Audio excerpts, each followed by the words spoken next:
Hi viewers, welcome to Andhra Prabha. నేను మీ ఉమా.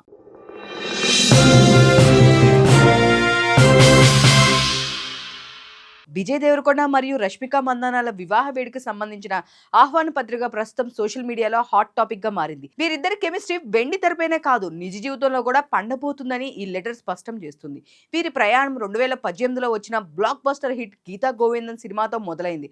ఆ సినిమాలో విజయ్ రష్మికల మధ్య ఉన్న ఆ చిలిపి గొడవలు, ప్రేమ ప్రేక్షకులు మనసుల్ని విపరీతంగా దోచుకున్నాయి.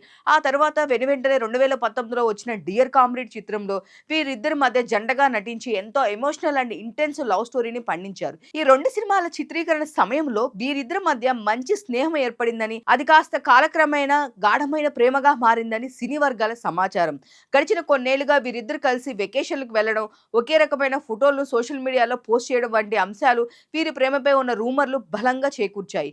ఎన్ని వార్తలు వచ్చినా ఇద్దరు మౌనంగా ఉంటూ తమ పనుల్లో బిజీగా గడిపారు. కానీ ఇప్పుడు ఈ వెల్కమ్ నోట్ ద్వారా ఫిబ్రవరి 26, 2026న ఒక ప్రైవేట్ వేడుకలో తమ వివాహం చేసుకుంటున్నట్లు అధికారికంగా వెల్లడించారు. మార్చి 4వ తేదీన హైదరాబాద్లో తాజ్ కృష్ణాలో జరగనున్న వీరి రిసెప్షన్ వేడుకకు సినీ ప్రముఖులు హాజరు కానున్నారు. రౌడీ స్టార్ విజయ్ తనదైన యాటిట్యూడ్ తో గుర్తింపు తెచ్చుకుంటే, నేషనల్ క్రష్ రష్మిక తన చిరునవ్వుతో అందరినీ అలరిస్తుంది. ఇప్పుడు ఈ గీతా గోవిందం జోడీ రియల్ లైఫ్ కపుల్ గా మారడంతో అభిమానులు ఆనందానికి హవదులు లేవు. దాదాపు 8 ఏళ్ల పరిచయం, 2 సూపర్ హిట్ సినిమాలు, ఎన్నో ఏళ్ల నిరీక్షణ తర్వాత ఈ స్టార్ కపుల్ ఇప్పుడు పెళ్లిపీటలు ఎక్కుతున్నారు. వీరి వైవాహిక జీవితం కూడా వీరి సినిమాల్లాగే కలర్ఫుల్ గా ఉండాలని కోరుకుందాం.